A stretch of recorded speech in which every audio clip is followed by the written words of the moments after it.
This is Constantly Curious. Hi there, I'm your host, Lindsay Potter, and welcome to Constantly Curious. It's a podcast about entrepreneurship, and boy, oh boy, do we have an entrepreneur for you today. I had the distinct pleasure of sitting down with Ted Dumbauld. He's the founder of SoNo 1420. It's a distillery right here in South Norwalk, Connecticut, but Ted is doing things differently. Ted is shaking things up, and you're going to hear all about it.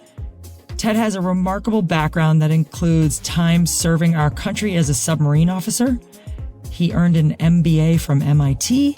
He worked on Wall Street for a few decades and eventually became an investor and operator in the medical cannabis industry, which led him to observe how cannabis legalization directly correlated to a decline in beverage alcohol sales.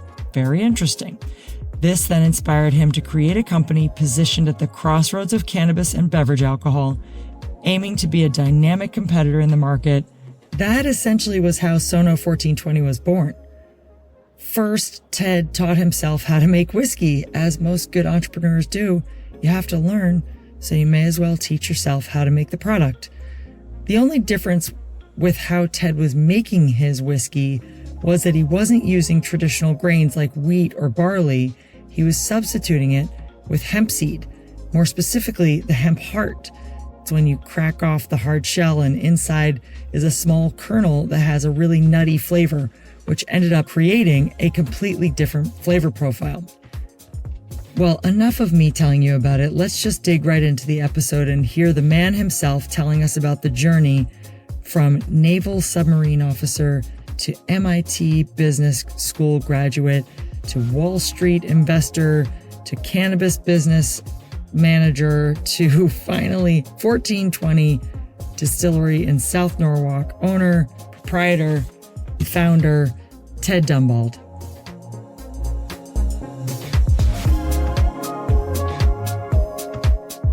Are you an entrepreneur, solopreneur, freelancer, 1099 contractor, or self-employed? Do you need a little extra help to stay on top of your finances? 1099 Accountant provides affordable online bookkeeping, accounting, and tax services to individuals in New York City and across the tri-state area. Hiring Rick and his team will free you the space to do what you do best, run your business. I'll be the first to tell you that Rick is more than just an online bookkeeping service. He's a financial coach. And as a coach myself, I love a coach. I'm an entrepreneur and I've utilized Rick and his team's services for years. Whether it be for bookkeeping or financial coaching, they are here to help you thrive in your business. You can find 1099 Accountant online at 1099accountant.com.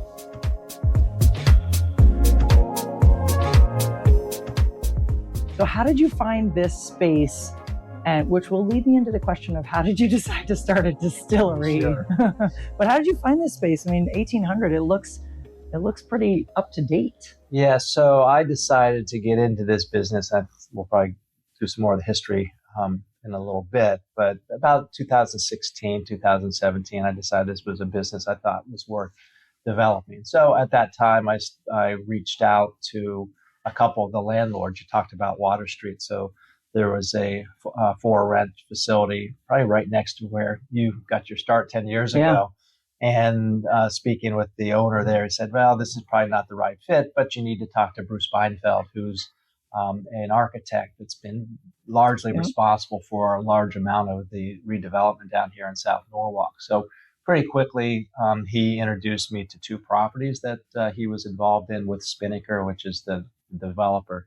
So this was one of the properties, and it was a little more far along than the other one, which is over on Chestnut Street, which now has been developed. That's where Beinfeld now has his offices. But this seemed to fit really well. This building is about 6,500 square feet on the ground floor. It's an historic building. It was actually used back in the early days as part of a greenhouse operation. So very consistent with some of the growing of the plants and botanicals and whatnot that we have now incorporated into some of our spirits. I can't wait to get into that. That's so cool. And how much renovation did you need to do to the space in order to get it up to Yes. fighting shape for a distillery. Yeah, it was pretty much a gut level renovation. This building had been used for about 30 years prior to us taking it over by a wholesale landscape company. Okay. And they had most of their operation was out in the parking lot, which was just a gravel parking lot that had a bunch of trees and stuff. Right.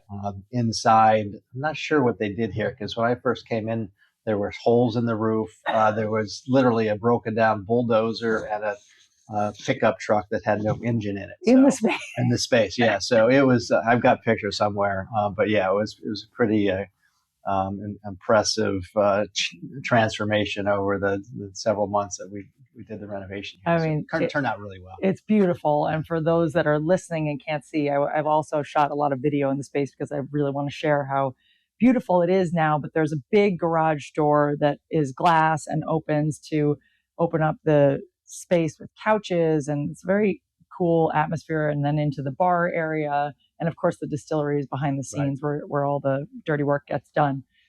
So how did you, from your background, which I spoke about in the intro, get to the place of, I think a distillery is what I need to focus my energy on right now? Yeah, so without getting into all the gory details of my background, I've probably reinvented myself 5 or 6 times. Well, actually, I thank you for saying that because the podcast is a lot about entrepreneurs who have reinvented themselves, who have pivoted and weren't necessarily sure where they were going to go, but knew that their heart was feeling something else. And I know that your stories is one of those, but your pivots have been pretty intense. Yeah, they've been, I'm not sure pivots, more like zigzag. So I've got an academic background in both engineering and finance, which led me to be able to be involved in different industries. And so, if you've got an engineering degree and you've got a finance degree, you can, jump between industries pretty easily. I was having a friend of mine who's moved. I raised my family in New Canaan. He's a surgeon at Stanford Hospital. He was here on Friday night because his wife was traveling with his kids. But he said, I've pretty much done the same thing ever since I graduated from college because, if you are so specialized as a neurosurgeon, you're probably not going to be able to give that up to do something wild and crazy, kind of like what I did. But with a finance and engineering background, I've been able to go to multiple industries. So finance was one of the industries. I was a nuclear submarine officer very early in my career, worked on Wall Street. That allowed me to invest in some publicly traded stocks, companies, also invested in some private companies. It's been 8 years, almost 9 years ago now that I invested in a medical cannabis company, which at the time was one of the first companies in the state of Connecticut to get a license to grow cannabis.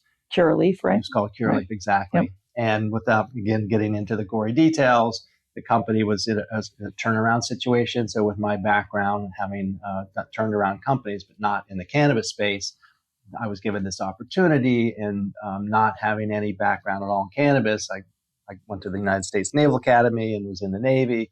I was played college athletics, so I was not into the pot scene. Didn't really do that. Didn't really mesh well in the Navy. Smoking weed and being on a submarine just didn't get along too well. Yeah, I don't think I would want to have that experience. No. So I threw myself into learning everything I could about the industry, and I observed several things that led me to believe that this was a really good opportunity. Essentially, the short version is that there's a collision course between alcoholic beverages and the cannabis industry.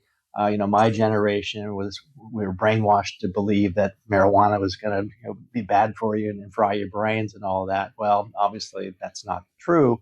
And the younger generations, whether it's the millennials or the Gen Zs, they did not have that anti-cannabis sentiment ingrained in them. And now many of them realize that it's probably healthier than drinking alcohol. Mm-hmm. So there is a big substitution effect going on where many of the younger generations are not consuming as much alcohol.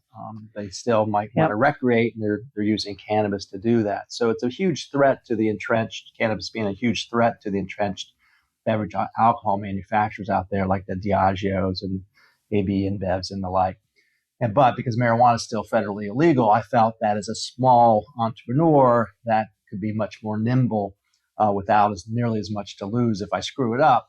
compared to those big guys, that I could build a brand at that intersection between cannabis and alcoholic beverages. And so that was kind of where the idea came from. Okay, thank you. That was a great answer. And still so fascinating. I know that cannabis is not legal at the federal level, but it is starting to legalize. It's turning over state by state. Here in Connecticut, we have just our new dispensary, the tongue twisters. They really are intertwined here in Stamford. And so the growth is massive, and it is definitely a threat to the alcohol industry. So how did you innovate using a piece of the cannabis plant to start this distillery and start making things like, well, I think this is the gold, but here is your double gold, our barrel proof, World Spirits Champion double gold in 2022 and another year too, correct? Yeah. So how does this stand apart from other bourbons? Yeah, so you are correct that at the federal level, marijuana, cannabis is still not legal. At the same time, all alcoholic beverages are regulated both at the federal level and the state level. So even though certain states like Connecticut that have legalized cannabis, because alcoholic beverages have to be approved at the highest level in the federal government, you cannot put any parts of the cannabis plant unless they've been legalized and they're approved for inclusion in the food supply by the FDA.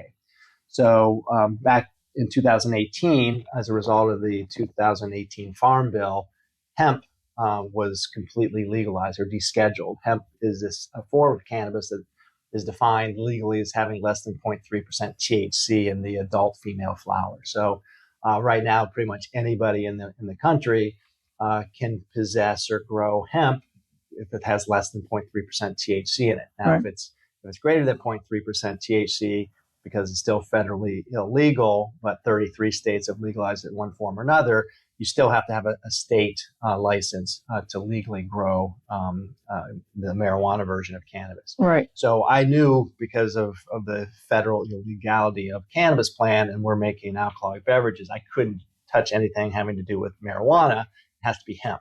So one of the initial products coming from the legal hemp industry was a hemp seed. And if you have ever seen a hemp seed or a marijuana seed, they look the same. It's because the same plant. Never seen it, Ted. No, you never bought bad weed Never. when you were a kid, right? What? Never.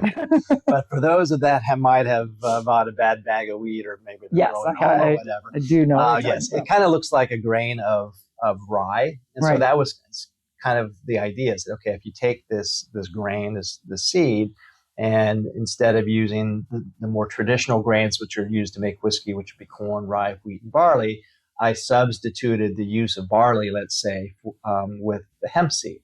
And that's kind of the first innovation. And that was initially designed from a marketing perspective to allow us to stand out in a very crowded, competitive market. But after 4 years in the barrel, it turns out that innovation has really made a difference from a taste profile also. Right. Because hemp seed is actually an oil seed. It's not a grain, cereal grain like the other standard grains. So what it does for our whiskey, there's two components. One, it's got a different flavor profile. It's actually got a bit of a nutty flavor. And a lot of very high-end whiskeys are described in their tasting notes as having a nutty flavor, right? Which just comes from the interaction of the whiskey in the barrels and just the way it's made and manufactured. It doesn't really have any nuts in it. Well, that's kind of different in ours. It's not really a nut, but it has a nutty flavor from the hemp seed. And then number two, probably more importantly, is the fact that hemp seed is an oil seed. So when we make our mash, which essentially is you just cook the grains before you do a fermentation, before you do a distillation, we get about an inch or so of oil at the top of our mash, which you won't see in more traditional whiskeys. And not all of that oil makes its way through the fermentation and distillation process, but enough of it does so that if you feel the distillate when it comes off the still, it's got a much more slippery feel to it. Right. And then after it's been aged in the barrel for 4+ years, and you sip that whiskey, it gives you a much fuller mouthfeel because oil, it has a much more volume to the molecules. But then number two, it coats your tongue. So initially when you sip the whiskey, because of that little bit of oil in there allows you to get much more intense flavor profile on the very front of your palate, but then it allows that whiskey to stay in your tongue longer. So you get a much longer finish, which are two very desirable characteristics when it comes to tasting whiskey. Very true. And I have tasted your whiskey here, and my husband has as well. It has our full-blown stamp of approval. Great. It truly is one of the more delicious and innovative because it has that nutty flavor on the back end. It's different. Yep. And it's surprising to me that no one had done that before. Yeah, well, shocking, actually. Well, you couldn't do it. So Okay. before 2018. Okay. Let me back up. So before 2018, it was legal to have non-viable hemp seed in the United States. Okay. But the only place to get them was from Canada. It was super, super expensive. So when I first started playing around with my recipe, it was like 2016, 2017. I actually had to buy hemp seed from Canada. And I remember the first time I got a 50-pound batch of hemp seed, I get a call from one day from the Customs and Border Protection saying, looks like you're trying to import 50 pounds of marijuana seed. I said, wait, time out. No. It's hemp seed. And so I had to jump through a bunch of hoops and get a certificate from the manufacturer saying that these were non-viable and they couldn't be grown and all that kind of stuff. So that was part of it. And hemp seed is actually much, much more expensive than corn or rye, which are traditionally used to make whiskeys. So that was part of the barrier. And then when it became legal in 2018, and I'm really surprised because kind of the ground zero for hemp seed, where I buy my hemp seed today, is from Kentucky. And you would think that somebody in Kentucky would be making whiskey. But I've searched high and low trying to find somebody else. And I've heard some rumors in the marketplace that other distilleries are using hemp seed, but I've yet to see anything in the marketplace. So we continue to claim we're the first and not the only. Let's keep it that way. We'll keep your secret safe. We'll try and keep the podcast under wraps. Yes, without a doubt, we've got the oldest hemp seed whiskey on the planet, I believe. That's exciting. That is so exciting. So this distillery is called SoNo 1420. Yep. Obviously, SoNo stands for South Norwalk. Yep. Can you explain what 1420 stands for? I know that there's meaning behind it. Yes, there is. Well, we like to be creative and not just making our whiskey, but in our naming convention and whatnot. So the first thing when I was doing research on this industry, I found the fact that Connecticut became the first of only 2 states that failed to ratify the 18th Amendment, which of course was prohibition. And at the time, which was February 3rd of 1919, so a little more than 100 years ago, at the time, there were a total of 34 state senators, and they were responsible for voting on the amendment for the state of Connecticut. And it turns out 14 of those state senators voted for passage of the amendment, and 20 voted against it.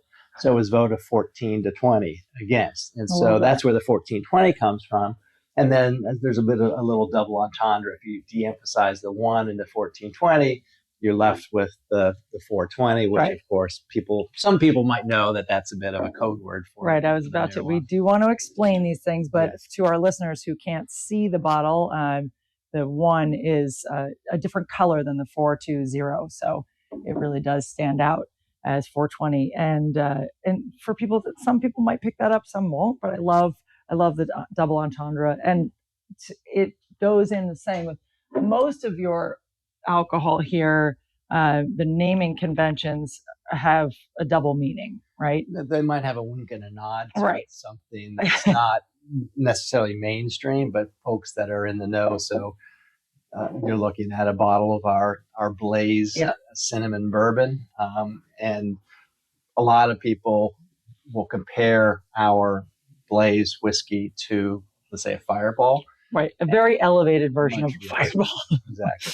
But some other well-known products in that category are like Jack Daniel's Fire. So the Fireball Fire, that seemed to make sense. You know, cinnamon has a bit of a spiciness to it. So we wanted to kind of play into that same theme, but Blaze, you know, with the flame of the Blaze made sense. But also, again, for folks that know what 420 is, probably know that what Blaze means from that culture perspective. So that's the other, and I've of course tried everything because I don't feel authentic in sitting down with someone and talking about what they've created unless I've tried it.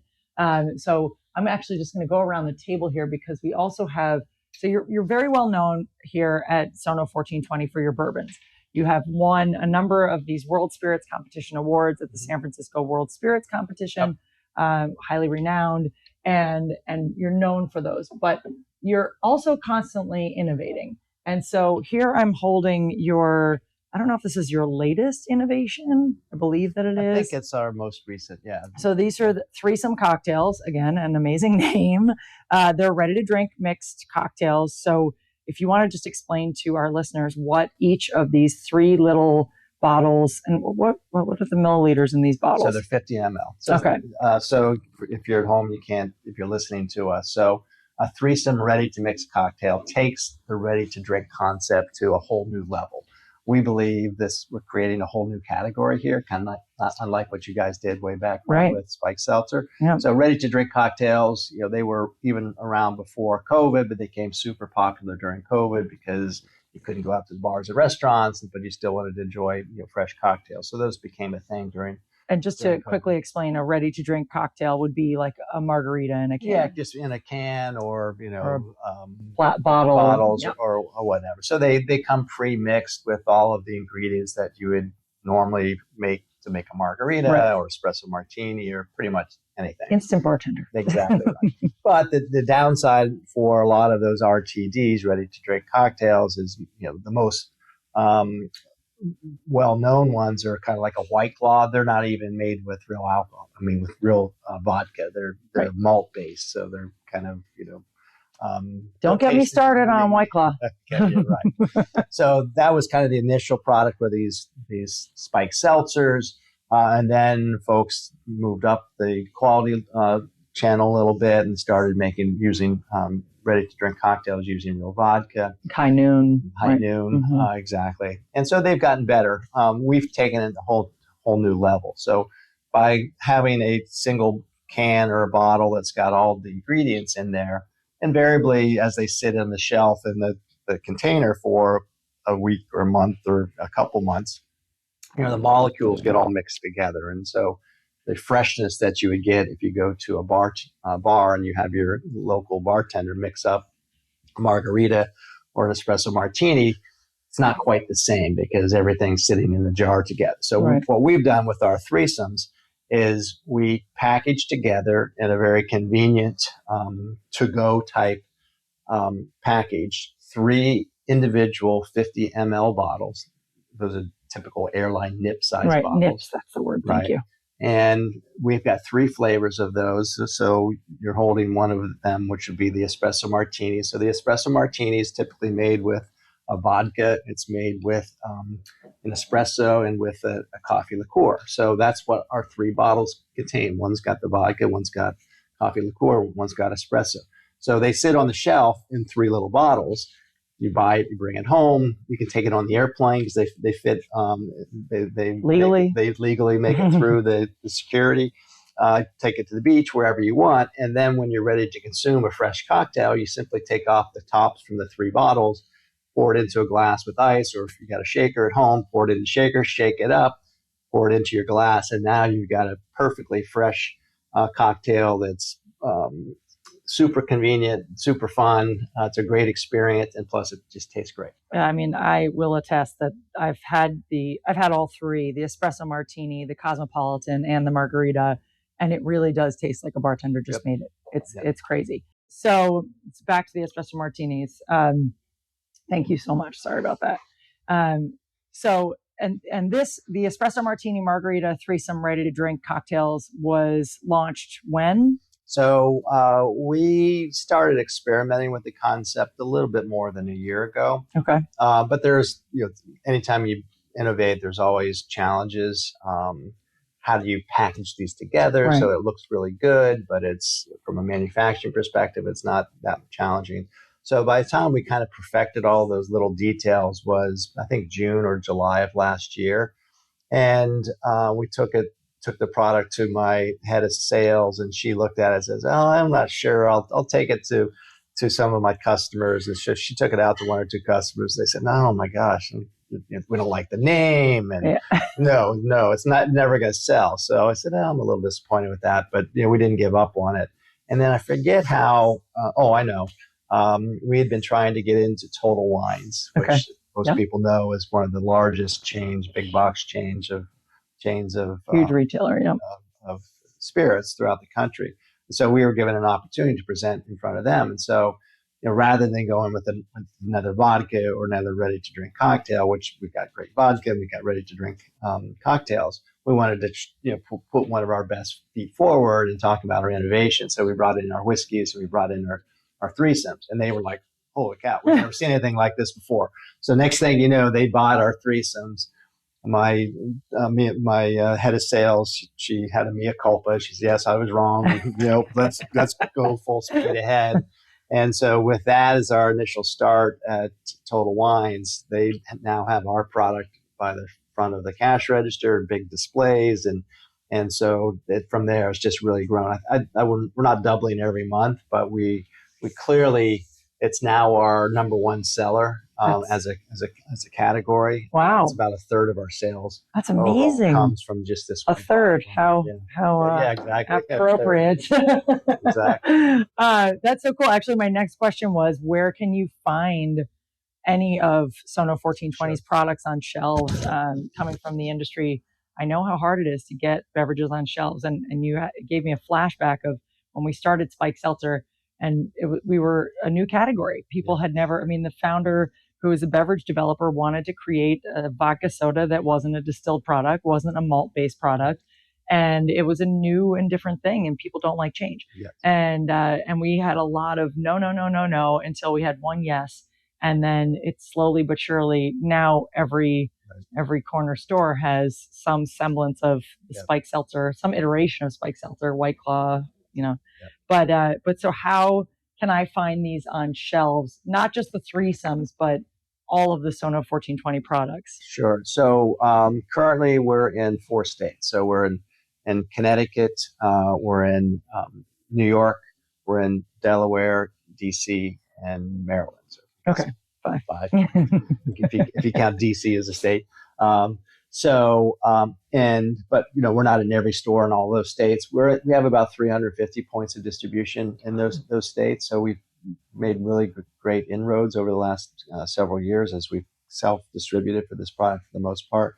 But then in addition, if you're not nearby one of those retailers and you happen to live in one of 26 states where we can actually ship to, you can also go to our website, SoNo1420.com, and search to our online shopping channel, and then you can order online also. Okay, perfect.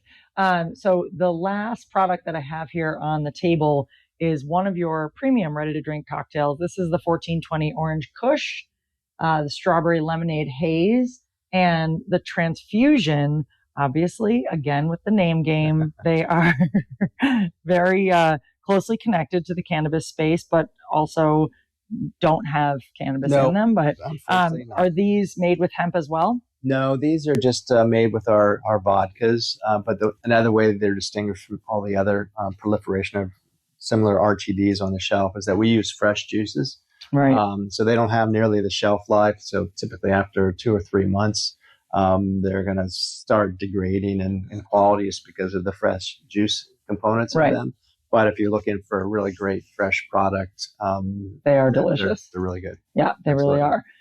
Okay, great. So I know we're in the interest of time. I want to keep us within the 30 to 40 minute mark, but you also do make vodka here. You make an LE, like periodic table. Yeah, so correct? It's a lemon vodka. Right, so the lemon vodka. Yeah. And then you have the BO, blood orange peel vodka. And then the Woodruff and elderflower, that's correct? Yep. And I know that you also have a line of gin. So you are not messing around. You have really covered all the bases here. But most people know you for the bourbon and now the threesome products, right? Yeah, I would say that, between those 2 products, it's probably accounts for about 50%. That and our Blaze. And Blaze, Yeah, it's over 50% of our product or our sales right now. Okay, cool. So as an entrepreneur, this is an entrepreneurial podcast. I'm an entrepreneur. You're an entrepreneur. What has been your biggest challenge in this industry? Yeah, so it's a good question. I would say you can say you're head of marketing. I would never say that. part of it was just my ignorance of the industry. I'm not from the spirits industry, so I had to get up the learning curve on that.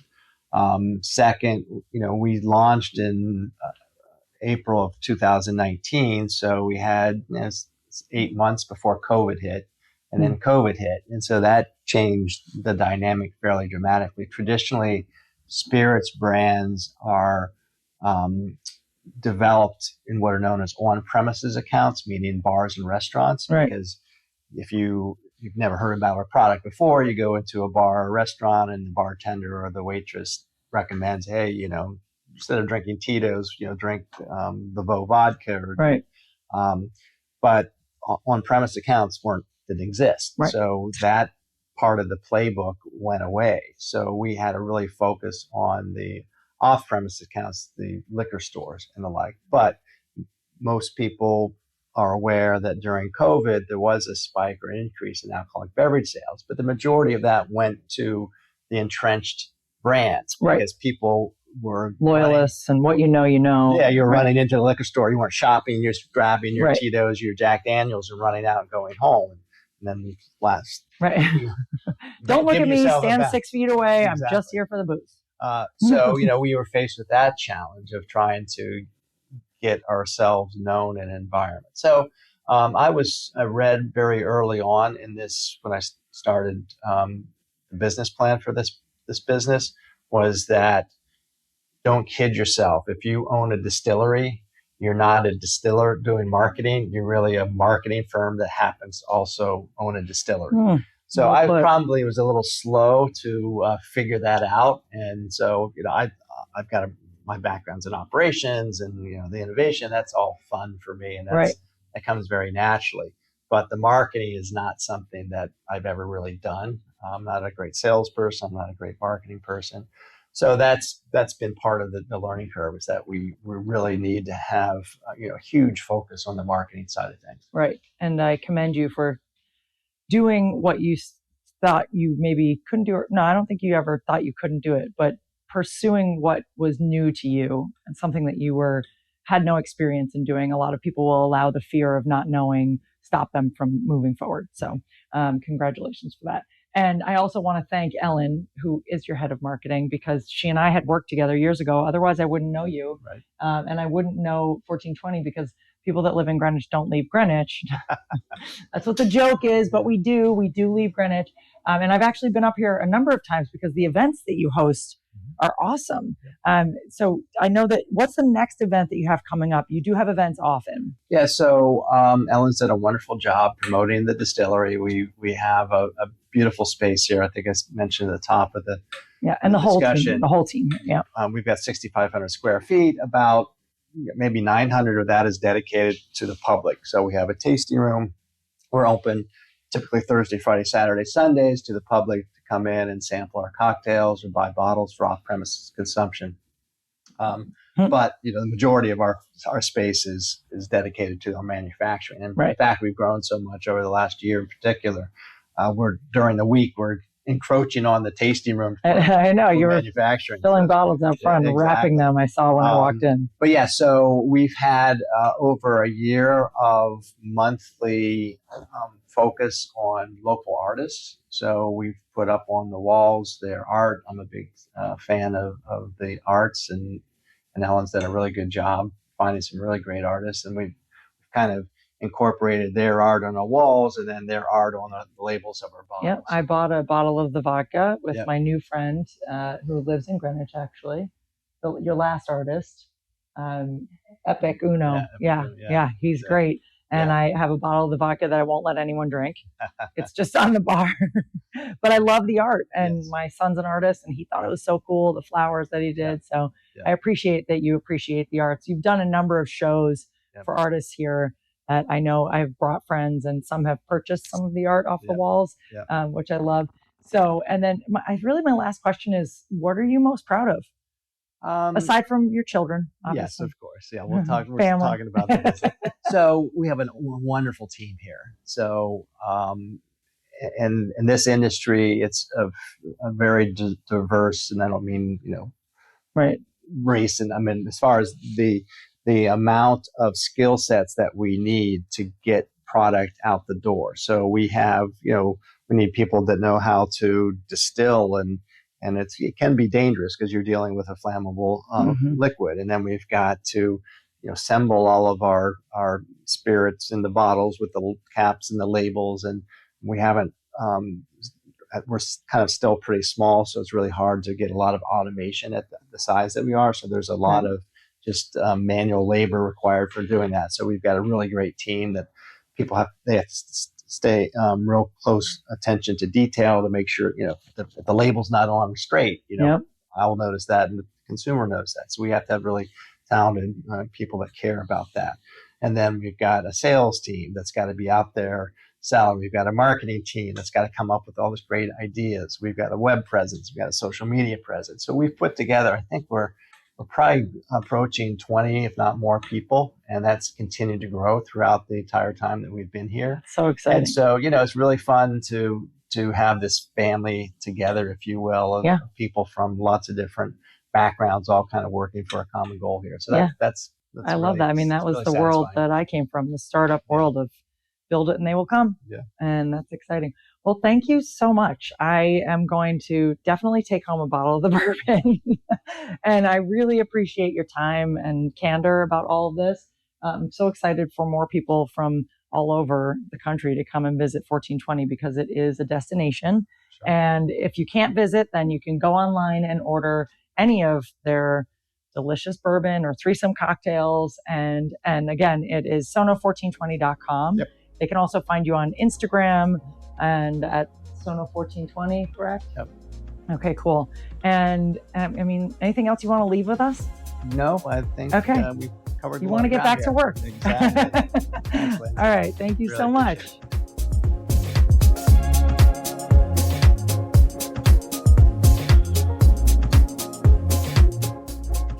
Thank you so much for listening to yet another episode of Constantly Curious. I love interviewing entrepreneurs and sharing their stories with you. If you know of an awesome entrepreneur that you'd like to hear their story shared on a podcast, please send them my way. And in the meantime, check out SoNo1420 online, Instagram, their website. Even better, come to South Norwalk and get a taste for yourself because you won't regret it. You won't be sad. You won't be mad. You will love it.